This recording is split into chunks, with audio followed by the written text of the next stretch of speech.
everybody, it's Tuesday, and you know what that means. Talking with Rain on Sunday about not having babies! Yay! I hate babies. They smell funny, and they're mean. I really have babies. But, last week, we went over the barrier methods, hormonal, and IUDs. Basically, we talked about Mirena, the pill, and condoms. So, yay! Today, we're going to go over fun stuff like traditional methods, which includes the periodic category we mentioned last time, and sterilization, which includes both the more tame, just birth control varieties, and castration, which is not used very often today. The first traditional method we're going to go over is called abstinence.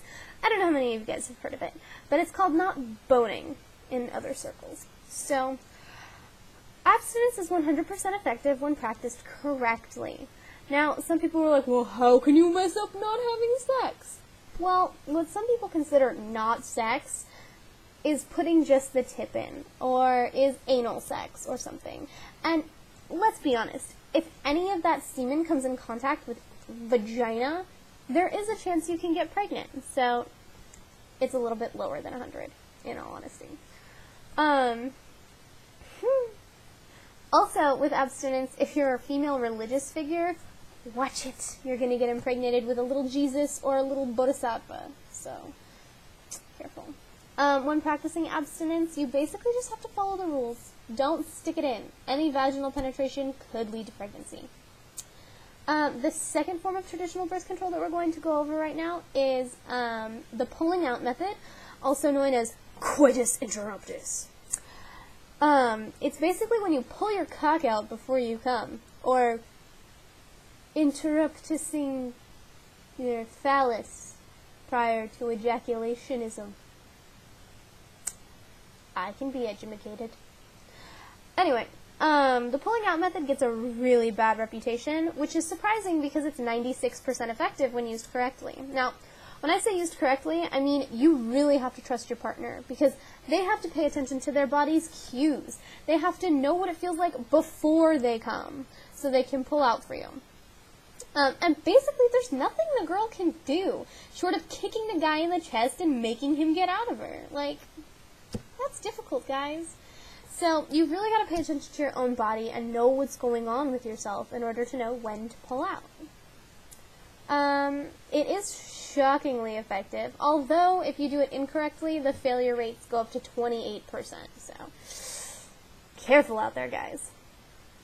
Also used in traditional methods are the periodic division, which is basically just fertility awareness. Now, people can use jewelry or a calendar to keep track of, when they think their cycle is, based on when they get their period. However, that's notoriously unreliable, especially for people with ovulation irregularities. Like, if you ovulate twice a month, or you have 2 eggs that come out at the same time, like, you could totally screw yourself up by using fertility awareness. It's up to about 75 to 99% effective, so it can work for you, but you've got to be really careful. And, I can't stress this enough. With any birth control method, but especially with fertility awareness, you have to consult a doctor. Some more technologically advanced ways of using fertility awareness are using the basal thermometer. No, you do not shove a wad of herbs up your vagina, and if it cooks, you are not ovulating. It's an actual thermometer that you put in your vagina, and it measures with very, very small increments of temperature how warm your vagina is, and therefore how likely you are to be ovulating. So, different temperatures, whatever. Also, you read vaginal mucus, which sounds riveting. So, basically, it's not really used by most people just because it is so time-consuming. It's mostly used in places where they can't get access to regular birth control. So, sterilization. The 2 forms that are most commonly used are called tubal sterilizations in both male and females. With men, it refers to as a vasectomy. It's where they make it so that the vas deferens can no longer transmit sperm. Whether that's tying it, snipping it, whichever, it just makes it so that sperm cannot travel through that tube to the penis.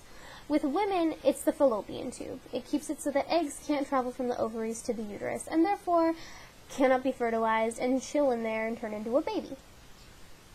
Pretty simple. It's just a blocking of your tubes.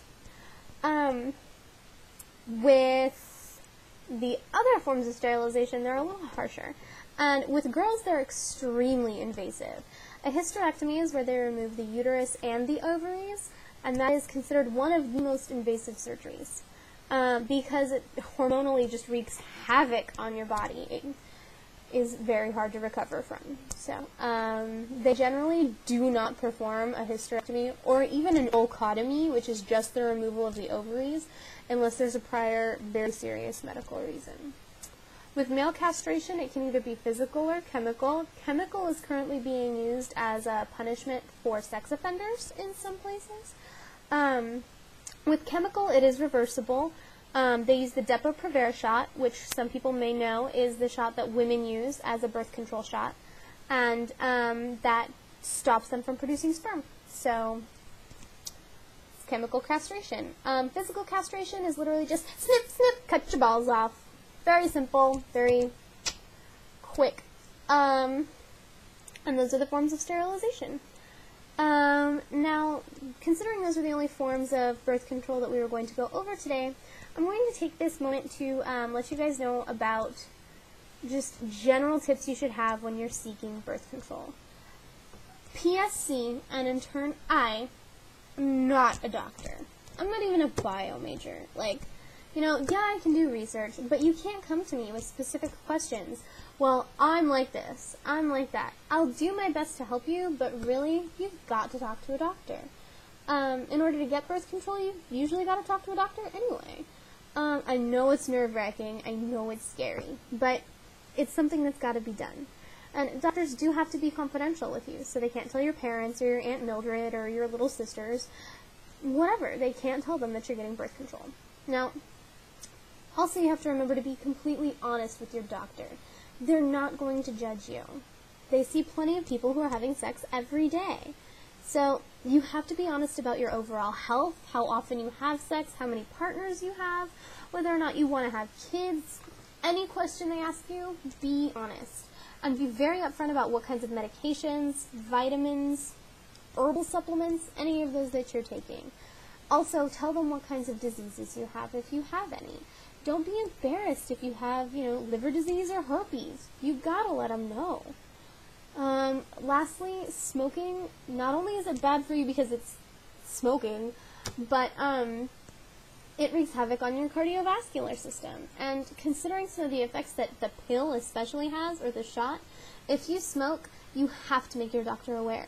They can arrange for you to get a lower dose, but if you smoke and you take birth control, you could be exposing yourself to a really high risk of stroke or heart attack. So be careful.